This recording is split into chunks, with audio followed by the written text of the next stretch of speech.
नमस्कार, आदाब। इस वक्त हम मौजूद हैं 188 विधानसभा सुल्तानपुर में, जहां से सपा, बसपा, भाजपा के कैंडिडेट अपने प्रत्याशियों को उतार चुकी है। साथ में आज मौजूद हैं सिद्धार्थ भीम बौद्ध, जो कि एक पेशे से अधिवक्ता हैं दीवानी न्यायालय में।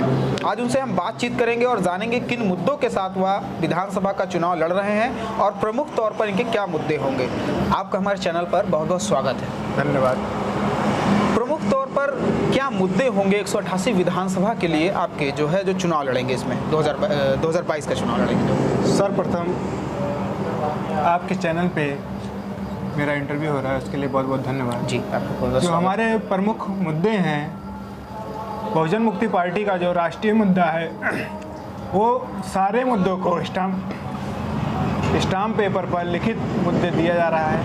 उसके अलावा जो जनपद सुल्तानपुर के जो क्षेत्रीय मुद्दे हैं उसको भी हम स्टाम्प पेपर पे उतारेंगे, क्योंकि कोई भी पार्टी अपने मुद्दे को लिखित रूप में दे रही है, जनता को बता रही है। जो हमारा प्रमुख मुद्दा है, इस समय सभी जो है पार्टियां केवल रोजगार छोड़ के सब कुछ देने की बात कर रही हैं। हम जनता को रोजगार सबसे पहले मुहैया कराएंगे, यही हमारा प्रमुख मुद्दा है। अच्छा, क्या कारण रहा कि आप अपने मुद्दे स्टाम्प पेपर पर लिख करके दे रहे हैं? क्या आप अपने मतलब जनता में विश्वास जगाना चाहते हैं कि आप गलत नहीं करेंगे, या फिर जो है आप झूठे वादे नहीं करेंगे?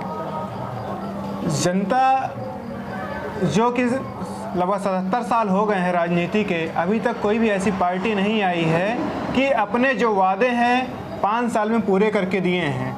हम बहुजन मुक्ति पार्टी के द्वारा उन मुद्दों को 5 साल में पूरा करके दिखाएंगे। इसलिए अपने मुद्दों को नोटरी के माध्यम से उनका स्टाम्प पेपर पे लिखित रूप में जनता के बीच में हुआ जाएगा, जिससे अगर वो कार्य नहीं हुआ तो हमारे विरुद्ध वो कार्रवाई कर सकते हैं। हम शासन सत्ता में आते हैं तो प्रमुख तौर पर क्या मुद्दे होंगे? रोजगार मुद्दा तो प्रमुख तौर पर है आज की डेट में, युवाओं के लिए और किसानों के लिए भी मुद्दे हैं। तो जैसे बहुत सारी जो अभी राजनीतिक पार्टियां लड़ाई में हैं राजनीतिक रूप से, उसमें प्रमुख तौर पर आपके क्या मुद्दे होंगे? जैसे कि आप लोगों ने अभी सुना होगा, जो डबल इंजन की सरकार है उसने केवल राशन देने का काम किया, और वर्तमान में जो कहा जा रहा है कि हमारी सेकंड पार्टी की लड़ाई जो है केवल सपा से है। सपा केवल जो है आज के मुद्दे पे केवल वो घी और दूध देने का काम और बढ़ा दिया, उसमें रोजगार की कहीं बात ही नहीं है। तो हम लोग जो रोजगार की बात कर रहे हैं, बहुजन मुक्ति पार्टी उस रोजगार को युवाओं में जो जिस लेवल पे शिक्षित है, उस लेवल पे हम लोग उस व्यक्ति को रोजगार देने का काम करेंगे। शहर में जनपद जो सुल्तानपुर है, उस समय वर्तमान समय में वहाँ जाम बहुत लगता है। क्या लगता है कि ये भाजपा सरकार, जो कि आपने कहा डबल इंजन की सरकार है, डबल इंजन की सरकार अगर आप कह रहे हैं तो केंद्र में और प्रदेश में सरकार है जी। सुल्तानपुर में जो है विधायक और इसके साथ साथ जो है अगर कहें नगर पालिका परिषद के जो अध्यक्ष हैं, चेयरमैन हैं, वो भी भाजपा से हैं। जी। तो क्या लगता है इसमें बीजेपी की कमी रही है शहर में जो जाम लगता है, या जनपद का विकास नहीं हो पाया, या विकास हुआ है तो कहाँ तक आप उसको देखते हैं? जनपद का जो विकास है, अगर विकास की सही मायने में बात की जाए, उसको प्रशासन के ऊपर छोड़ दिया जाए, नेता की उसमें अगर बात ना रखी जाए, तो हम लोग प्रशासन के द्वारा उस जाम को खाली करा सकते हैं। क्योंकि प्रशासन ही हमारे सिस्टम को चलाता है, नेता केवल जो है बैठे रहते हैं। और नेता जो है केवल कानून बनाते हैं, कानून का पालन जो हमारे वर्तमान में जो कर्मचारी वर्ग है वो उनको पालन कराते हैं। ऐसा नहीं लगता है कि जो वर्तमान समय में आधुनिकीकरण है, जो वर्तमान समय में उसमें इसका उपयोग किया जाए, टेक्नोलॉजी का यूज किया जाए सुल्तानपुर में? ऐसा देखने को अभी सुल्तानपुर में किसी भी एरिया में ऐसा नहीं देखने को मिलता है। बिल्कुल सहमत हैं। जो प्रमुख तरीके से आपने जितने महानगर हैं वहाँ पे ट्रैफिक के मामले में ट्रैफिक लाइट का जो ट्रैफिक सिग्नल है उसके द्वारा जो है जाम को ख़त्म किया जा रहा है, उस तकनीक को जनपद सुल्तानपुर में लागू किया जाएगा। तो आपकी सरकार बनेगी तो क्या अगर आप विधायक चुन के जाते हैं तो क्या आप इसको लागू करवाएं? बिल्कुल। ये हमारे जो मुद्दे हैं, लोकल मुद्दे हैं, उसको हम लोगों ने स्टाम्प पेपर पे लिखा हुआ है कि प्रमुख रूप से हम लोग शहर का जो है रेड लाइट सिग्नल के द्वारा जो इलेक्ट्रॉनिक माध्यम है उसके द्वारा ट्रैफिक को ख़त्म किया जाएगा। आपका जो है इसके बाद भी क्या और कुछ मुद्दे हैं जिसको लेकर के आप प्रमुख तौर पर, जैसे युवा, क्योंकि अभी बहुत बड़ा पार्ट है युवा और आप भी एक युवा हैं। जी जी। शायद आप 188 विधानसभा क्षेत्र में सबसे युवा प्रत्याशी के रूप में अभी तक हैं, तो युवाओं के लिए क्या महत्वपूर्ण आपकी तरफ से योजनाएं होंगी? युवाओं के लिए, क्योंकि सबसे पहले जो युवा हो रहे हैं उनकी जो शिक्षा खत्म की जा रही है, दोहरी शिक्षा नीति जो भारत सरकार और उत्तर प्रदेश सरकार ने लागू की है, उस दोहरी शिक्षा नीति को उत्तर प्रदेश में हम शासन सत्ता में आएंगे, उस दोहरी शिक्षा नीति को ही बंद कर देंगे, जिससे एक शिक्षा नीति होगी और एक तरीके से हमारे जो रोजगार हैं वो सिस्टम बाय सिस्टम उन रोजगार को उन युवाओं को दिया जाएगा। तो हमारे देश में, हमारे प्रदेश में बेरोजगारों की जो कमी खत्म हो जाएगी। ऐसा देखने को मिला कि आपके जो घोषणा पत्र है उसमें बेरोजगारों के लिए भी व्यवस्था की गई है, जैसे शायद बेरोजगारी भत्ता की बात कही गई है। जी जी। तो क्या लगता है कि बेरोजगारी भत्ता देने से युवा को कुछ प्रोत्साहन मिल पाएगा या फिर जो है उनको कुछ लाभ मिलेगा इससे?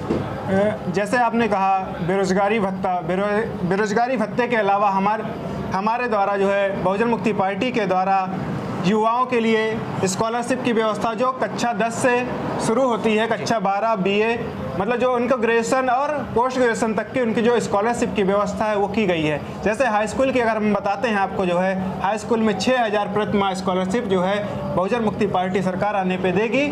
उसी तरीके से कक्षा 12 में 8000 प्रति माह उन बच्चों को दिया जाएगा। उसी तरीके से जो ग्रेजुएशन कर रहे हैं उनको जो है 12000 और जो पोस्ट ग्रेजुएशन कर चुके हैं उन विद्यार्थियों को 15000 प्रति माह हम लोग बेरोजगारी भत्ता देंगे। और इसके अलावा प्रमुख भत्ता हम लोग उस परिवार को परिवार चलाने के लिए पारिवारिक भत्ता भी दिया जाएगा। ये सबसे अहम मुद्दा है। किसी परिवार को चलाने के लिए उसके आर्थिक ज़रूरत की पूर्ति के लिए कोई सरकार कदम नहीं उठा रही है। आप एक अधिवक्ता, और मैं वो बताना चाहूँगा, वो परिवार का जो बेरोजगारी भत्ता है, परिवार के लिए जो बेरोजगारी भत्ता वो 18000 प्रति माह है। इससे उस परिवार का, गरीब परिवार का शिक्षित होने की दिशा में हम लोग सार्थक कदम उठाएंगे। आप एक अधिवक्ता हैं और अधिवक्ता होने के नाते क्या आपको लगता है कि सुल्तानपुर का जो प्रशासन है, जो अभी 5 साल की जो सरकार रही है भाजपा की, इसमें क्या लगता है कि प्रशासन ने अपना काम बखूबी से किया है जिससे जो है समाज में शांति व्यवस्था बरकरार रही? अगर वर्तमान सरकार की बात की जाए तो वर्तमान सरकार में आप RTI के द्वारा भी जवाब मांग सकते हैं, पत्रकार बंधु हैं उसके द्वारा भी आप जवाब मांग सकते हैं। क्राइम रेट कितनी चरम सीमा पे बढ़ा हुआ है, चाहे वो बच्चियों के रेप के मामले में हो। मैं तो दीवानी में हूँ, दीवानी के आपका हाल बताता हूँ। जो पास्को एक्ट है, दीवानी में वर्तमान में सुल्तानपुर में सबसे ज़्यादा पास्को एक्ट के मुकदमे दर्ज हुए। तो हम कैसे कह सकते हैं वर्तमान सरकार कानून के रक्षा कर रही है? तो किस तरह से एक्शन लेंगे अगर सरकार में आते हैं तो? सरकार में आएंगे तो सारे ही फार्मूले हमारे पास पहले से रखे हुए हैं, उनको हम केवल लागू करने की देर है। यदि जनता हमको चुन के भेजती है, उन सारे कार्यों को जो हम स्टाम्प पेपर पे लिख रहे हैं, जो हम मुख से बोल रहे हैं, उन सारे कार्यों को लागू करने का काम करेंगे। ऐसा भी आपकी स्टाम्प, आपके जो है घोषणा पत्र में कहा गया कि अगर आपकी सरकार बनती है तो हम प्रत्येक जो है गाँव में एक महिला थाना की, महिला चौकी की स्थापना करेंगे। तो इसकी ज़रूरत कहाँ पड़ी आपकी? जो महिला चौकी की बात की जा रही है, क्योंकि वर्तमान में हर घर में फूलन देवी नहीं पैदा हो सकती है, इसलिए उस गांव में हम एक चौकी के माध्यम से उस चौकी को ही फूलन देवी के रूप में स्थापित करेंगे। यही हम लोग का मकसद। आप थे सिद्धार्थ भीम बौद्ध जी, जो कि एडवोकेट हैं जनपद न्यायालय सुल्तानपुर से, और आप बहुजन मुक्ति पार्टी के प्रत्याशी हैं। हाल ही में एक राजनीतिक फ्रंट बना हुआ है उत्तर प्रदेश में जिसका नाम है राष्ट्रीय परिवर्तन मोर्चा, और इसमें लगभग 41 दलों का साथ है। आप उस संगठन से बिलोंग करते हैं, आप उस बैनर के तले लड़ रहे हैं। तो ऐसे ही और वीडियो देखने के लिए आप हमारे चैनल को सब्सक्राइब करें, और अगर ये वीडियो आप फेसबुक पर देख रहे हैं तो चैनल को फॉलो करना मत भूलें। धन्यवाद। मैं सिद्धार्थ भीम बौद्ध, बहुजन मुक्ति पार्टी से 188 विधानसभा प्रत्याशी। साथियों, आप सभी से मैं अपील करना चाहता हूं, आने वाली 27 तारीख को आप लोग बहुजन मुक्ति पार्टी के प्रत्याशी चुनाव चिन्ह चारपाई का बटन दबाकर आप लोग मेरा साथ सहयोग करेंगे, जिससे आने वाले समय में युवाओं का भविष्य बहुजन मुक्ति पार्टी लिख सके। धन्यवाद।